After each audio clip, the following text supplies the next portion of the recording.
अस्सलाम वालेकुम वरहमतुल्लाह। अलकरीम किचन में आप सबको खुशामदीद। एक बार फिर एक नई रेसिपी के साथ, एक नई वीडियो के साथ आपकी खिदमत में हाजिर हूँ।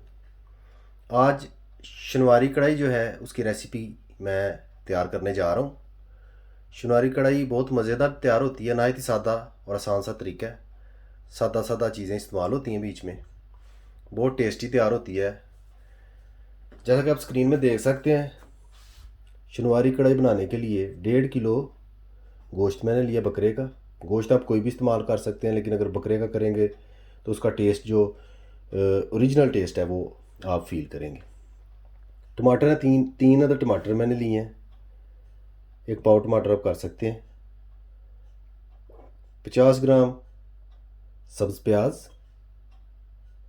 50 ग्राम अदरक इस तरीके से मैंने काट लिया। इसमें से कुछ यूज़ करूँगा, तकरीबन 30 ग्राम यूज़ होगा। डिस्क्रिप्शन में रेसिपी मैंने लिखी होती है, वहाँ पर आप देख सकते हैं। 1 टीस्पून हल्दी, 1 टेबलस्पून लहसुन की पेस्ट, 2 टेबलस्पून दही, 1 टेबलस्पून सब्ज़ ज़ीरा, 1 टेबलस्पून नमक और 1 टेबलस्पून काली मिर्च। सुर्ख मिर्च जो है वो इसमें इस्तेमाल नहीं होती, यह आपने याद रखना है। काली मिर्च इस्तेमाल की जाएगी। अभी मज़ीद सब्ज़ धनिया भी यूज़ करूँगा और कुछ ऑयल यूज़ करूँगा, जो कि साथ साथ आप देखते जाएंगे वीडियो में, मेरे साथ ही रहें।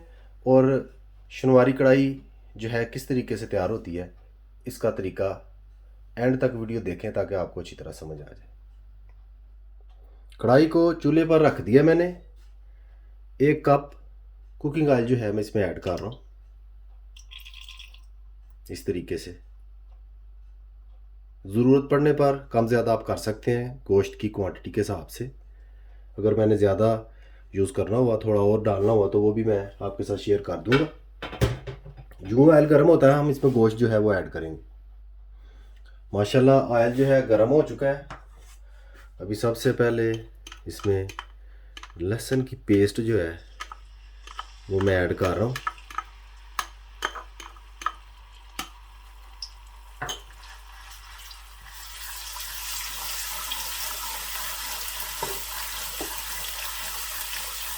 लहसुन की पेस्ट जो है इसको हमने अच्छी तरह से ऑयल में मिक्स कर लेना। इसका कच्चापन दूर करना है। जो ही कच्चापन इसका दूर होगा, कलर भी चेंज हो जाएगा इसका थोड़ा थोड़ा, साथ में इसकी खुशबू जो है उसमें भी कमी आ जाएगी।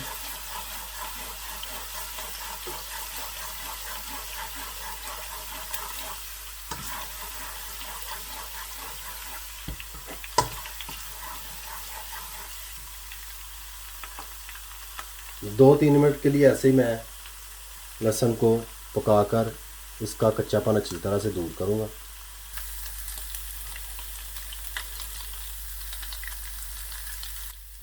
माशाल्लाह आप देख सकते हैं लहसुन का कलर जो है वो काफ़ी हद तक चेंज हो गया। अभी हम साथ ही गोश्त जो है वो इस तरीके से ऐड कर देंगे।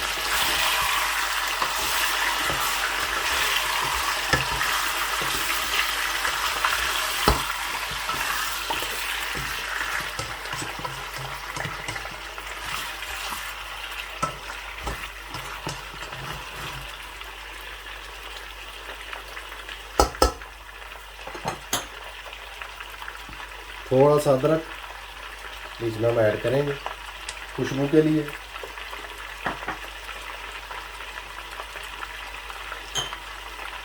साथ में नमक 1 टेबलस्पून जो लिया है वो इस तरीके से ऐड कर देंगे।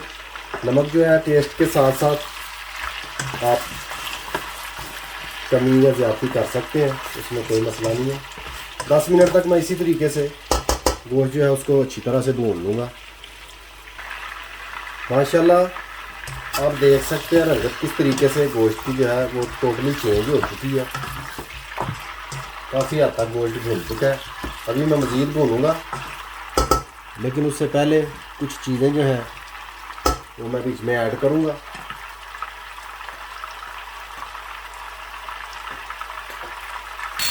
हल्दी जो कि 1 टीस्पून मैंने रखा हुआ है, इस तरीके से ऐड कर दूंगा।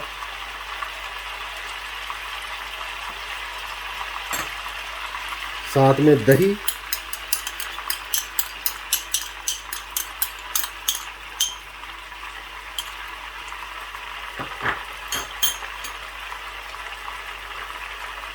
ज़ीरा,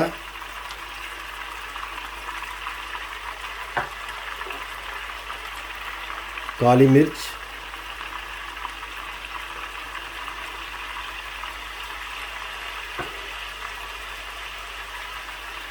सब्ज़ प्याज। सब्ज़ प्याज से बहुत अच्छा टेस्ट आता है, दूसरा प्याज यूज़ नहीं करना है तो सब्ज़ प्याज यूज़ करना है। अगर आपका दिल ना चाहे प्याज यूज़ करने को तो रहने दें, ऑप्शनल है, इसमें कोई प्रॉब्लम नहीं है। टमाटर जो है इस तरीके से मैं बीच में ऐड कर रहा हूँ।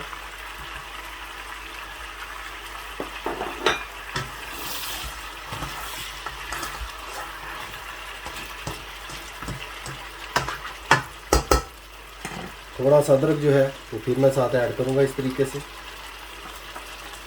आँच को मीडियम पे कर दूँगा, ऊपर से इस तरीके से मैं ढाँप देता हूँ।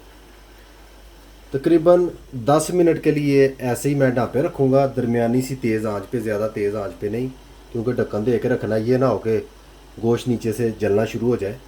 चूल्हा काफ़ी तेज़ है, आप भी इस चीज़ का ख्याल रखें। 10 मिनट बाद देखते हैं गोश्त की क्या कंडीशन है, उसके बाद हम फर्दर गोश्त को जिस तरह हमने तैयार करना है वो करते हैं। माशाल्लाह 10 मिनट हो चुके हैं, अभी हम चेक करते हैं कि क्या कंडीशन है। सबसे पहले टमाटर जो मैंने डाले हैं उनके छिलके जो हैं वो इस तरीके से मैं ऊपर से अच्छी तरह से उतार लूँगा, ऑटोमेटिकली उतर जाते हैं। ज़रा भाप जब लगती है इनको, छिलके बिल्कुल अलहदा से हो जाते हैं। जैसा कि आप देख रहे हैं स्क्रीन में बखूबी छिलके इनके बिल्कुल अलहदा हो चुके हैं। ये ज़रा थोड़ा सा भी है सख्त, इसको हम थोड़ी देर के लिए रखेंगे ऐसे। अभी मज़ीद सब्ज़ मिर्चें जो हैं वो मैं बीच में ऐड कर रहा हूँ, और सब्ज़ धनिया पहले से काट के मैंने रखा हुआ था वो थोड़ा मैं ऐड कर रहा हूँ बीच में। इस तरीके से अच्छी तरह मैं इसको हिला दूँगा। गोश्त ने काफ़ी अपना पानी छोड़ा हुआ है, इसी में गोश्त जो है इंशाल्लाह तैयार होगा। इस मौके पे आप टेस्ट कर सकते हैं नमक वगैरह कि किस हद तक नमक परफेक्ट है। माशाल्लाह बहुत ज़बरदस्त नमक है, मुनासिब सा, ना ज़्यादा कम है ना बहुत तेज़ है, बेहतरीन जिस तरह टेस्ट के मुताबिक होना चाहिए इसी तरह ही नमक जो है डालना चाहिए, ज़्यादा नहीं खाया जाता। अभी इसी तरह मैं ढाँप दूंगा तकरीबन 15 मिनट के लिए, हल्की सी आंच पर मैं इसको पकाऊंगा। यानी ज़्यादा तेज़ आंच ना हो, बिल्कुल हल्की से थोड़ी सी हाई हो, ताकि खूब इसको हीट पहुँचे।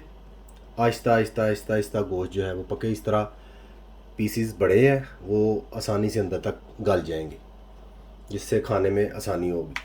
मेरे साथ ही रहें, 15 मिनट तक हम देखते हैं गोश्त की क्या कंडीशन है। माशाल्लाह 15 मिनट हो चुके हैं, अभी चेक करते हैं क्या कंडीशन है। टमाटर जो है माशाल्लाह हल हो चुके हैं अच्छे तरीके से, गोश्त का शोरबा जो है वो भी तैयार हो चुका है। अभी मैं ऊपर ढक्कन नहीं दूंगा, इसी तरीके से पानी जो है खुश्क करूंगा। उस वक्त तक पानी को खुश्क करूंगा जब तक घी जो है वो ऊपर नहीं आ जाता। पानी को पूरा खुश्क करके मसाला जो है इसका वो मैं तैयार करूंगा, जो कि गोश्त के साथ चिपक जाए। जब चिपकना शुरू हो जाएगा तो समझें कि हमारी कढ़ाई जो है वो तैयार हो चुकी है। बड़ा ही ज़बरदस्त किस्म का गोश्त तैयार हो रहा है, आहिस्ता आहिस्ता आंच पे पक रहा है। थोड़ा सा टाइम ज़रूर लेगा, इस तरीके से आहिस्ता आंच पे। लेकिन ये है जब तैयार होगा खाने में आपको बहुत मज़ा आएगा इंशाल्लाह। अभी मैं पानी को अच्छी तरह खुश्क करके दोबारा आपकी खिदमत में हाज़िर होता हूँ। 15 से 20 मिनट तक लगेंगे। ज़्यादा तेज़ आंच पे मैं नहीं करूँगा, इसलिए कि गोश्त में कोई कसर बाकी ना रह जाए, गोश्त कच्चा ना रह जाए। मेरे साथ ही रहिए और एंड तक वीडियो को ज़रूर देखा करें ताकि अच्छी तरह से तरीका आपको समझ में आ जाए कि किस तरीके से हमने रेसिपी तैयार करनी है।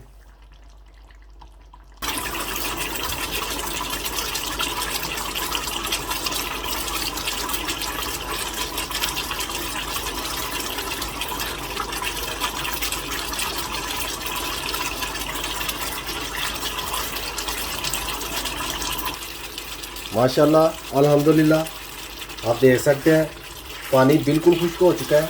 घी जो है वो अलहदा से नज़र आना शुरू हो गया है। इसका मतलब है कढ़ाई में ग्रेवी जो है वो तैयार हो चुकी है। अभी इस मौके पे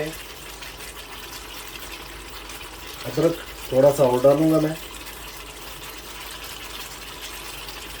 और साथ में धनिया जो है वो मैं इस तरीके से डालूँगा।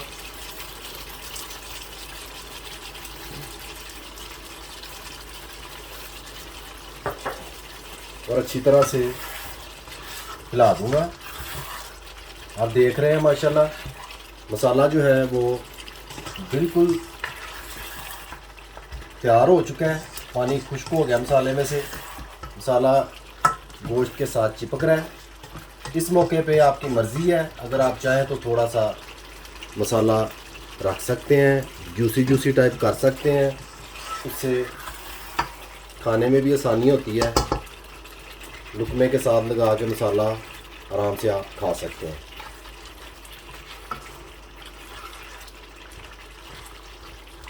तीन चार मिनट और इसको मैं ऐसे भूनूंगा। थोड़ी बहुत जो कसर है वो भी दूर हो जाएगी। उसके बाद डिश आउट करके आपकी खिदमत में हाजिर होता हूँ। अल्हम्दुलिल्लाह कढ़ाई हमारी बनकर बिल्कुल तैयार हो चुकी है। शनवारी कढ़ाई पक कर तैयार होकर आपके सामने पेश कर दी है मैंने। उम्मीद करता हूँ आपको रेसिपी ज़रूर पसंद आएगी। वैसे भी बहुत अच्छी कढ़ाई तैयार हुई है, बहुत खुशबूदार, जूसी और नहायत ही गोश्त जो है नरम और बहुत ही टेस्टी लग रहा है। ज़रूर घर पर ट्राई कीजिएगा। शनवारी कढ़ाई नहायत ही मज़ेदार डिश है, सादा सी है, आसान सी। जब आप बनाएंगे इंशाल्लाह आपको बखूबी अंदाज़ा हो जाएगा। अभी आप देख सकते हैं कि बिल्कुल गोश्त जो है पक कर खाने के काबिल हो चुका है फाइनली।